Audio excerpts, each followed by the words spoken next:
নয়নে দেখিবে যারে কৃষ্ণ নামে দেবে জগন নয়নে দেখিবে যারে কৃষ্ণ নামে দেবে তারে নয়নে দেখিবে যারে কৃষ্ণ নামে দেবে আমি নয়নে দেখিবে যারে কৃষ্ণ নামে দেবে তারে নয়নে দেখিবে যারে কৃষ্ণ নামে দেবে জগন নয়নে দেখিবে যারে কৃষ্ণ নামে দেবে তারে নয়নে দেখিবে যারে কৃষ্ণ নামে দেবে আমি নয়নে দেখিবে যারে কৃষ্ণ নামে দেবে তারে যেন জাতির বিচারে করো না দাদা জাতির বিচার করো না দাদা জাতির বিচারে করো না যেন জাতির বিচার করো না দাদা যারে দেখিবে নামে দেবে জাতির বিচারে করো না দাদা তুমি জানি দেখিবে নামে দেবে জাতির বিচার করো না দাদা যারে দেখিবে নামে দেবে জাতির বিচারে করো না তুমি যারে দেখিবে নামে দেবে জাতির বিচারে করো না দাদা হরিনামে কোনো জাতির বিচার নাই জাতি তো দূরের কথা নারী পুরুষ একসঙ্গে বসছেন এটা কে করেছে মহাপ্রভু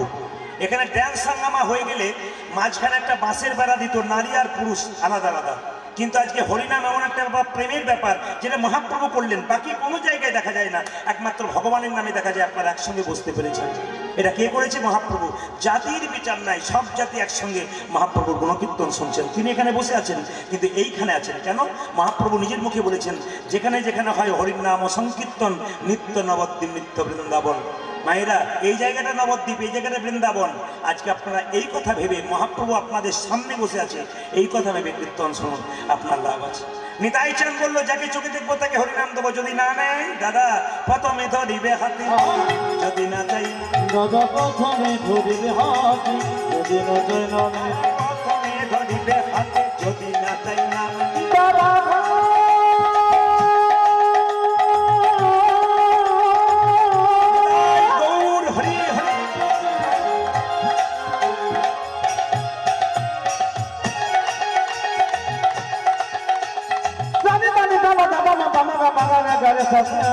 প্রথমে ধরিবে হাতে যদি না চাই নামে প্রথমে ধরিবে হাতে যদি না চাই না প্রথমে ধরিবে হাতে যদি না চাই নামে হাতে ধরে বলবে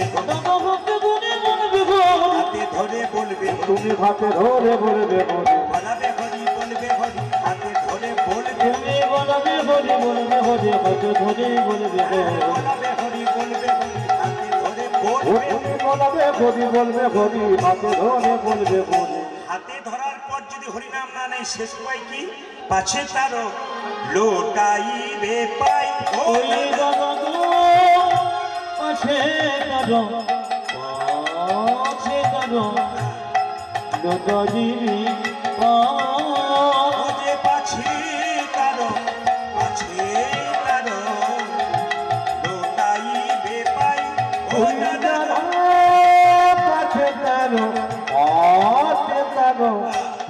লোটাইবে পাই বলি পায়ে ধরি বলিবে হরি ও গো গো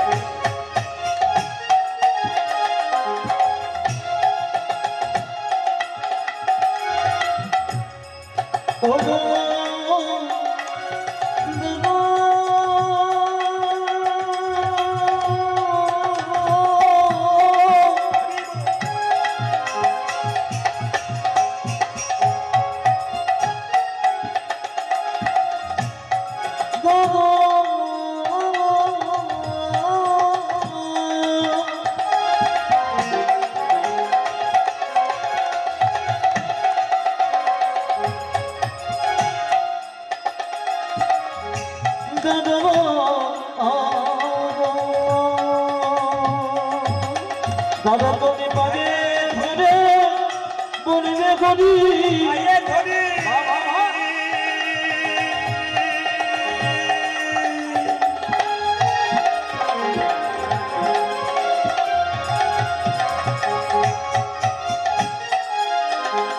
ও যে পায়ে ধরে বলবে হরি তুমি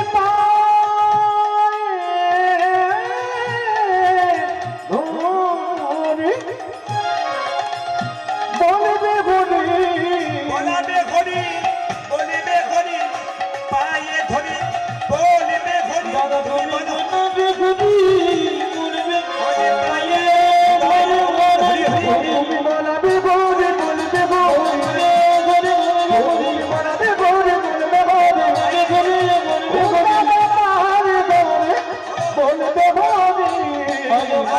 ধরো কাছে ধরো লোকাইলে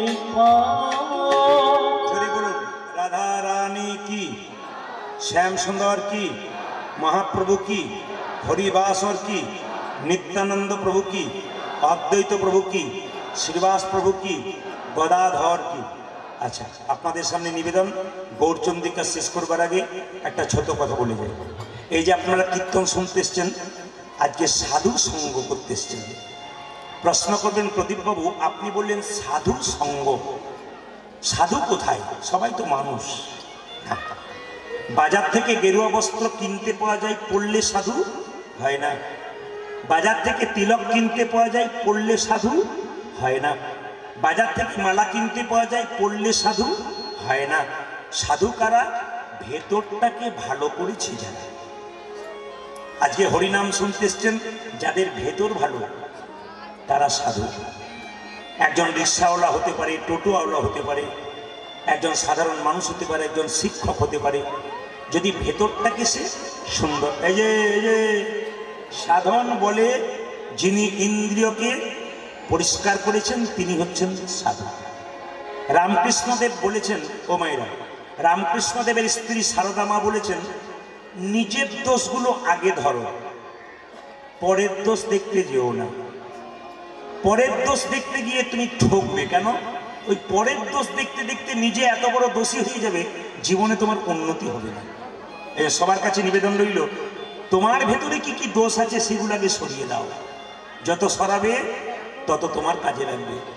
মায়েরা, আবার রামকৃষ্ণদেব কি বলেছে শুনে রাখুন। এই যে কীর্তন শুনতে এসছেন না, আমাদের ভগবান ভজনা কেমন তাকান আমার দিকে। আগেকার গরিব মেয়েদের সংসারে খুব অভাব থাকতো, ওরা বড় লোকের বাড়িতে কাজ করতে যেত। নিজের বাচ্চা ছেলেটা 3 বছর বয়স, তাকে ধুলোতে রেখে দিয়ে, খেলা কর বাবা, বড় লোকের বাড়ি চললাম, তার বাড়ি থেকে কিছু খাবার এনে কর্ম করে তারপর তোকে দেবো। ছেলে সকাল থেকে সন্ধ্যে পর্যন্ত ধুলোতে খেলতো, তাকে খাইয়ে দিয়ে চলে যেত। কিন্তু বড় লোকের বাড়িতে গিয়ে ওই 3 বছরের ছেলেকে বড় লোকের ওই মাটা কি করতো? তেল মাখিয়ে দিত, সাবান মাখিয়ে দিত, স্নান করে দিত, নিজের হাতে খাইয়ে দিত। বলুন তো মায়েরা, ওই কাজের মেয়েটা যতই বড় লোকের বাড়ির 3 বছরের ছেলেকে স্নান করা, খাওয়া আর তেল মাখা আর জামা প্যান্ট পরা, মন কিন্তু তার ধুলোতে পড়া ছেলেটার দিকেই থাকতো। আসলে আপনারা কিছু মনে করবেন না, আমরা কিন্তু ওইখান থেকে এইখানে কর্তব্য করতে এসেছি। এইখানে যতই কাজ করি না কেন, ওইখানের কথা আগে ভাবতে হবে। মৃত্যুর আগে আপনি যে কর্ম করবেন তার মধ্যে যে পাপ থাকবে কেউ ভোগ করবে না, একমাত্র আপনি। আপনি সংসারের জন্য রোজগার করছেন, অন্যায় করছেন, আপনি ভাবছেন আমার ছেলে মেয়ে সবাই খাচ্ছে আনন্দে, ভাবছেন তারা ভোগ করবে না, আপনি করবেন। এর প্রমাণ দিয়েছিল কি? দস্যু রত্নাকর এত চুরি করতো, ডাকাতি করতো। একদিন ব্রহ্মা নারদ প্রশ্ন করলো, তুমি যে চুরি ডাকাতি করছো তোমার পাপের ভাগ কে নেবে? বলে, কেন আমার স্ত্রী নেবে? যাও একবার জিজ্ঞেস করে এসো। কেন আমার মা বাবা নেবে? যাও একবার জিজ্ঞেস করে এসো। দস্যু রত্নাকর যখন বাড়িতে গেল, তার বাবা মাকে জিজ্ঞেস করলো, বাবা মা, এই যে চুরি করছি, ডাকাতি করছি, লোকের কেড়ে নিচ্ছি, লোককে মারছি, ধরছি, তারপর টাকা নিচ্ছি, এগুলো তো আমার পাপ হচ্ছে, এই পাপের ভাগী নিশ্চয়ই তোমরা হবে। বাবা মা বললো, কেন হবো? হবো না। বলে, কেন? তুই যখন ছোট ছিলি আমরা রোজগার করেছিলাম, তার মধ্যে কোনো পাপ থাকলে আমরা ভোগ করবো, তুই নয়। আজকে তুই বড় হয়েছিস, আমি বুড়ো হয়েছি, আজকে তুই রোজগার করবি, তার মধ্যে কোনো পাপ থাকলে তুই ভোগ করবি, আমি কিন্তু ভোগ করব না। যারা দেখবেন চবন, দাদা ভাইরা কিছু মনে করবেন না, সামনে বসে ফোনে কোনো কথা বলবেন না। কীর্তনে আসলে সামনে একবারে ফোনে কথা বলবেন না, একবারে মানে কোনো কথাই হবে না, কোনো কথা হবে না সামনে বসে। কারণ আপনার একটা কথাতে এখানে 10টা লোকের অসুবিধা হতে পারে। যে যেখানে বসে আছেন মন দিয়ে শুনবেন মায়েরা। তো দস্যু রত্নাকর জিজ্ঞেস করলো, মা, আচ্ছা দস্যু রত্নাকরের বাবার নাম কি?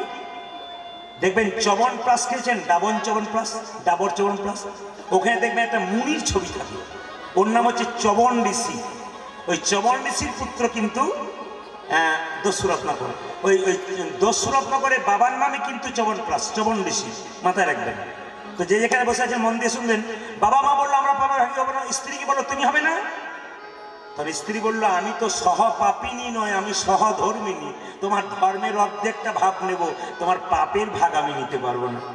দস্যু রত্নাকর তখন চৈতন্য হয়ে গেল, আমি যে সংসারের জন্য এত করছি, পাপের ভাগ তো কেউ নেবে না, আমি নেব। তখন তিনি দস্যু রত্নাকর থেকে মরা মরা ভজন করতে করতে রাম হয়ে গেল, রাম ভজন করলেন, তিনি বাল্মীকি মুনি হয়ে গেলেন। আমি আপনাদের বাল্মীকি মুনি হতে বলি নাই, কিন্তু আমি বলতে চাইছি সংসারে থাকবেন, পাপ কাজ থেকে বিরত থাকুন, জীবন সুন্দর হবে। 500 টাকা রোজগার হচ্ছিল, 200 টাকা হোক, সৎ পথে হোক, ডাল মাছ ভাত খাচ্ছিলেন আপনি, শাক ভাত খান, ডাল ভাত খান, তবু সুখে খান। এটা আমার বক্তব্য রইল আপনাদের কাছে। তাই মহাপ্রভু কি করলেন মায়েরা, নবদ্বীপের মাটিতে এলেন। সাধু সঙ্গ সর্বশাস্ত্রে কয়, লবমাত্র সাধু সঙ্গ সর্বসিদ্ধি হয়। ও মায়েরা, একদিন নারদমুনি ভগবানকে প্রশ্ন করলো, সাধু সঙ্গ করলে কি হয়? ভগবান বলছে, নারদ, এখান থেকে 500 হাত দূরে যাও, যাকে প্রথম দেখবে তাকে জিজ্ঞেস করবে সাধু সঙ্গ করলে কি হয়। 500 হাত দূরে গেছে, কাউকে দেখতে পায় নাই, দেখতে পেয়েছে একটা গোবরে পোকা, ওকে জিজ্ঞেস করছে, এ গোবরে পোকা, সাধু সঙ্গ করলে কি হয়? পোকাটা মরে গেল। সঙ্গে সঙ্গে ভগবান এসে নারদকে বলছে, নারদ কিছু দেখলে? বলে, গোবরে পোকাকে জিজ্ঞেস করলাম, বেটা মরে গেল। বলছে, আর একটু যাও, আরো 2 কিলোমিটার দাও, যাকে দেখতে পাবে তাকে জিজ্ঞেস করবে সাধু সঙ্গ করলে কি হয়। 2 কিলোমিটার দূরে গেছে, কাউকে দেখতে পায় নাই, দেখতে পেয়ে একটা গাছের গর্তের মধ্যে একটা পাখির বাচ্চা মুখ বাড়াচ্ছে, ওকে জিজ্ঞেস করবে, এ পাখির বাচ্চা, সাধু সঙ্গ করলে কি হয়? বাচ্চাটা মরে গেল। নারদ এসে বললো, প্রভু এই তোমার সাধু সঙ্গ, যাকে জিজ্ঞেস করছে সে বেটা মরে যাচ্ছে। ভগবান বলছে, নারদ আরো 5 কিলোমিটার দূরে যাও, যাকে প্রথম দেখবে তাকে জিজ্ঞেস করবে সাধু সঙ্গ করলে কি হয়। 5 কিলোমিটার দূরে গেছে, মা কাউকে দেখতে পায় নাই, দেখতে পেলো কি জানেন, একটা বাছুর ঘাস খাচ্ছিল, ওকে জিজ্ঞেস করলো, এ বাছুর, সাধু সঙ্গ করলে কি হয়? বাছুরটা মরে গেল। ভগবান বললো, নারদ গিয়েছিলে? বলে, আর আমি যাবো না, নাক মুলছি, কান মুলছি, এই যাকে জিজ্ঞেস করছি সে বেটা মরে যাচ্ছে, আমি আর যাবো না, আমার পাপ হচ্ছে তো। ভগবান বলছে, নারদ আর একবার যাও, শেষবার। বলে, কোথায়? এখান থেকে 15 কিলোমিটার দূরে একটা জঙ্গল আছে, ওখানে একটা রাজার 15 বছর পর একটা আদরের ছেলে জন্ম নিয়েছে, ওকে জিজ্ঞেস করে এসো সাধু সঙ্গ করলে কি হয়। নারদ বলছে, তোমার মাথা খারাপ? বাছুরটার মা ছিল না, মরে গেল বাছুরটা, মা থাকলে সিংটা পেটে ঢুকিয়ে দিত। এই দিকে তাকাবেন, বাছুর পাখিটার মা ছিল না, মাথায় ঢুকে দিত। এখন রাজার 15 বছর পরে ছেলে হয়েছে, তাকে যদি জিজ্ঞেস করি সাধু সঙ্গ করলে কি হয়, তাহলে রাজা ছেড়ে দেবে যদি ছেলেটা মরে যায়। ভগবান বলছে, নারদ রাখে হরিত, জোরে বলুন, রাখে হরিত মারে কে? আর মারে হরিত রাখে এলআইসি, নাকি এলআইসি রাখে না? জীবন কা সাথ ভি জীবন কা বাদ ভি, বলে না এলআইসি। রাখে হরিত মারে কে, মারে হরিত রাখে কে? নারদ বললো, যাচ্ছি, তোমার কথায় বিশ্বাস নাই, একবার যাই। নারদ মায়েরা বিনাটি বেড়াতে বেড়াতে চললো কোথায়? রাজার বাড়িতে। রাজার 15 বছর পরে ছেলে হয়েছে, তাকে জিজ্ঞেস করবে। পা কাঁপতে কাঁপতে রাজার বাড়ি যাচ্ছে, আর গাইতে গাইতে যাচ্ছে, তুমি রবিদারি অলোক বিহার নামের বর্ণে বর্ণে শোভা ঝরে।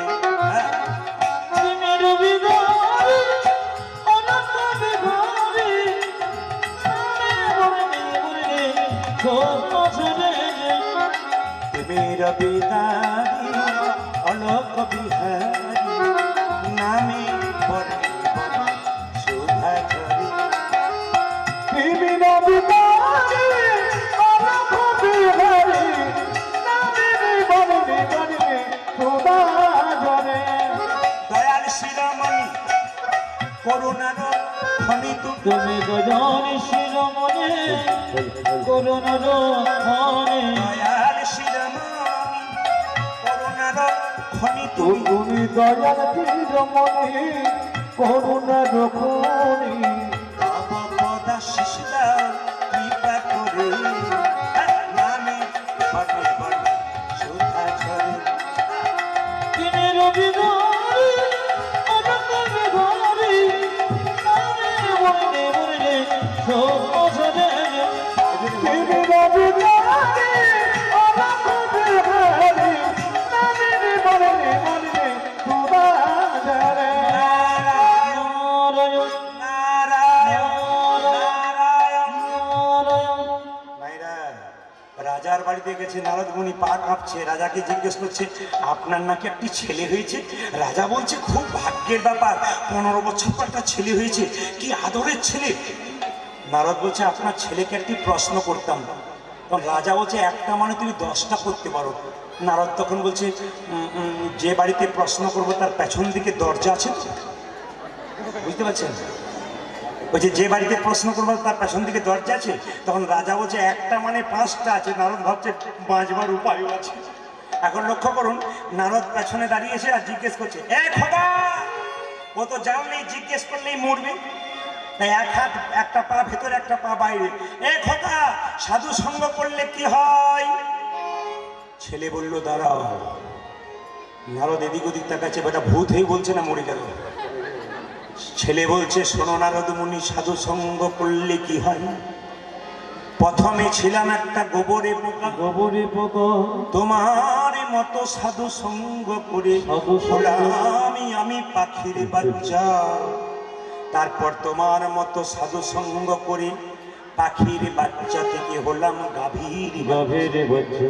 তারপর তোমার মতো সাধু সঙ্গ করে আমি হলাম রাজার ঘরের বাচ্চা। আমি গোলামের রাজার ঘরে বাচ্চা। এই জগতে যারা হরিনামে সাধু সঙ্গ করে, সাধু সঙ্গ করে, তারা যেমন তেমন ঘরের বাচ্চা হয় না। তারা যেমন তেমন ঘরের বাচ্চা হয় না। তারা পৃথিবীর মালিক ভগবানের সন্তান হয়ে যায়। বিদায় গৌর। সন্তান হয়ে যায়। পৃথিবীর মালিক স্বয়ং ভগবানের সন্তান আপনারা। এই জন্য আমি আপনাদের বারবার বললাম, অক্ষয় তৃতীয়ার দিনে কেউ গালে হাত দিয়ে বসবেন না। যদি কেউ গালে হাত দিয়ে বসেন, তাকে প্রশ্ন করব, ক্যালেন্ডারে, ছবিতে, মূর্তিতে কোথাও কৃষ্ণের ছবিতে গালে হাত নাই। দেখাতে পারলে আমাকে বলবেন। কোথাও কৃষ্ণের ছবিতে গালে হাত নাই। যে জগৎ সংসার চালায় তার গালে হাত নাই। আপনি একটা সংসার চালাচ্ছেন, আপনার গালে হাত থাকবে কেন? এই দিয়ে দেখেন, ভাবছো বসে চলবে কিসে? তুমি ভাববার কে? যিনি ভাববার তিনি ভাবছেন, তুমি ভাবো তাকে। তাকে ভাবলে হবে। বাচ্চা জ্বালাতন করবে কিন্তু তবু কীর্তন শুনবেন কেন? বাচ্চা এমনি এমনি করবে, অনেক কিছু করবে, তবু তাকে রাখবেন কেন? আপনার কি লাভ আছে? আপনার বাচ্চা কৃষ্ণ ভক্ত হয়ে যাবে। আসুন, আজকে মহাপ্রভুর এই গুণকীর্তন আমরা গাইব। স্বয়ং গৌরাঙ্গ মহাপ্রভুর মন্দিরে এসেছি। সবাই মিলে ভজ গৌরাঙ্গ, হাত তুলে একসঙ্গে গাইবেন। সবাই মিলে একসঙ্গে একসঙ্গে হাত তুলুন, একসঙ্গে হাত তুলুন। সবাই যে যেখানে বসে আছেন, জয় মহাপ্রভু কি, গৌরাঙ্গ মহাপ্রভু কি, নিত্যানন্দ প্রভু কি। সবাই মিলে ভজ গৌরাঙ্গ, লহ গৌরাঙ্গ, জপ গৌরাঙ্গীর নাম রে। ভজ গৌরাঙ্গ, জপ গৌরাঙ্গ, লহ গৌরাঙ্গে নাম রে।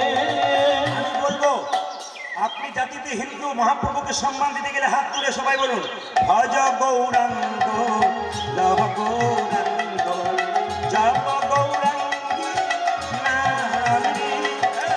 ভজ গৌরাঙ্গ, লহ গৌরাঙ্গ, লহ গৌরাঙ্গে নাম রে। আমাদের আসলে সবচাইতে ভালো লাগলো আপনারা সুন্দর করে হাত তুলছেন, ভজ গৌরাঙ্গ, লহ গৌরাঙ্গ, জপ গৌরাঙ্গের নাম রে। কিন্তু 2-4 জনকে দেখলাম, এদের বেশ ভালো লাগলো, ভজ গৌরাঙ্গ, এদের বেশ ভালো লাগলো। ভদ্রলোকের মতো দাঁড়িয়ে আছেন, একটা হিন্দু জাতির লোক, ইনি বোঝাচ্ছেন আমি কোন জাতির লোক। এই দেখুন হাত সরিয়ে দিয়েছে, আমার কথা শুনে হাত সরিয়ে দিয়ে ভাবছে বেটা আমাকেই বলছে। না না, আপনাদের সামনে দিকে নয়, পেছন দিকে এখন কোনে এখনো আছে লোকজন। সুপারি সুপারি সুপারি দেখেছেন, বাইরেও রস নাই, ভেতর রস নাই। হাত নামা, হাতটা তুলুন। মানে আমি ওনাকেই দেখেছিলাম, আমি হাত তুলে দিয়েছি। ভজ গৌরাঙ্গ, লহ গৌরাঙ্গ, জপ গৌরাঙ্গীর নাম রে। উড়ো ধরি। ভজ গৌরাঙ্গ, জপ গৌরাঙ্গ, লহ গৌরাঙ্গে নাম রে। হ্যাঁ, সবাই দিচ্ছে, 2-1 বাদ দিচ্ছে কেন? ওরা ভাবছে যারা দিচ্ছে তাদের আগে কি হয় দেখি, তারপর দেখবে। যখন দেখতে যাবে তখন তোমার ট্রেন পেরিয়ে চলে যাবে, তাই গো হরি বল। আগে থেকে দাও, নাহলে ঠকবে পরে। ভজ গৌরাঙ্গ, লহ গৌরাঙ্গ, জপ গৌরাঙ্গীর নাম। ওহ গৌরাঙ্গ ভবরাঙ্গ লহবরাঙ্গি নামে যে জানা গৌরাঙ্গ ভজে সে হয় আমার প্রাণ রে। হরি বল। আর যে জনগ রঙ্গ ভজে সে গুজমা প্রাণ রে যে জানা গৌরাঙ্গ ভজে সে হয় আমার প্রাণ রে। আজ যে জন গৌরাঙ্গ ভজে সে বলে আমার প্রাণ রে বেশ বেশ। আচ্ছা মায়েরা মহাপ্রভুর ছবি দেখেছেন, মূর্তি দেখেছেন? হাতটা নিচে না উপরে দেখানো যাবে? তাহলে এখন কথা আপনাদের সামনে, মহাপ্রভু হাতটা তুলে আছে। একজন ভক্ত জিজ্ঞেস করছে তোমার হাতে ব্যথা হয় না? বলছে ব্যথা আমার হয় না। বলে নামাও। বলে কি করে নামাবো? তোরা তুলছিস না তাই নামাচ্ছি না। একজন ভক্ত বললো এই দেখো তুলে দিলাম, এইবার নামাও। ওই যে তোরা তো তুললি, তোদের পেছনে যারা আছে তারা, আপনাদের বলিনি, তোদের পেছনে যারা আছে তারা তুললো না? বলছে না না, আমি তুলে আছি কেন? হাতটা তুলে আছি কেন? আমি এই জন্মে নয়, জন্ম জন্মান্তর ধরে হাত তুলে আছি। হ্যাঁ, প্রত্যেকটা মানুষের জন্য হাত তুলে আছে। তাই মহাপ্রভু সবার জন্য হাতটা তুলে আছে। সবাই মিলে হাত তুলুন। ভজ গৌরাঙ্গ জগ গৌরাঙ্গ জপ গৌরাঙ্গের নাম। আজ ভজ গৌরাঙ্গ জপ গৌরাঙ্গ জপ গৌরাঙ্গে নাম রে যে জানা গৌরাঙ্গ ভজে সে হয় আমার প্রাণ। ও যাবে যে জন গৌরাঙ্গ ভজে সে বলে আমার প্রাণ রে যে জানা গৌরাঙ্গ ভজে সে হয় আমার প্রাণ। যে জন গৌরাঙ্গ ভজে সে গজমণি প্রাণ রে ভজ গৌরাঙ্গ জপ গৌরাঙ্গ জপ গৌরাঙ্গে নাম রে ভজ গৌরাঙ্গ ভব গৌরাঙ্গ লহ গৌরাঙ্গের নাম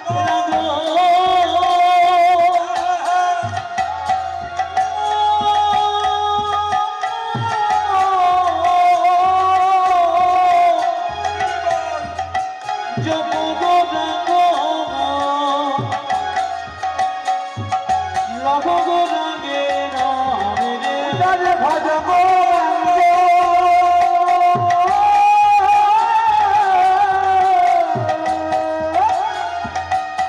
গৌরাঙ্গ গৌরাঙ্গ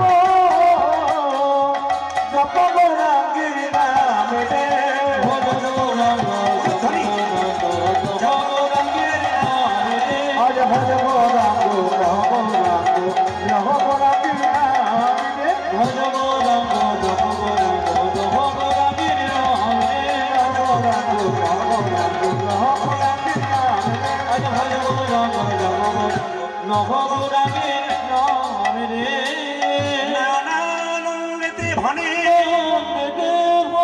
সেই তো সকলই জানে সর্বসিদ্ধি করতলিতা।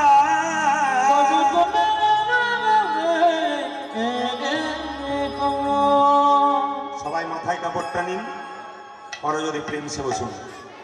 একবার জোরে উরুদ্ধ দিন, নিতাই গৌর হরি।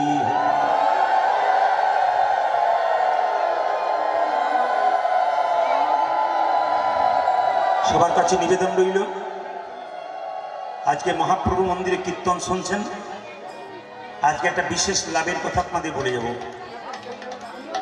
আজকে অন্য ভক্ত চরিত্র গাইতাম, কিন্তু পরিচিত একটা ভক্ত চরিত্র গাইব। আপনার সবাই মন দিয়ে শুনবেন। এই যে বাতাসা প্রসাদ আপনারা দেখতে পাচ্ছেন, বাতাসা প্রসাদ, জোরে বলুন মহাপ্রসাদ কি? তাকান সবাই, মহাপ্রসাদ কি? আজকে কীর্তনের শেষে এই প্রসাদটা নিলে তিনটে উপকার আছে।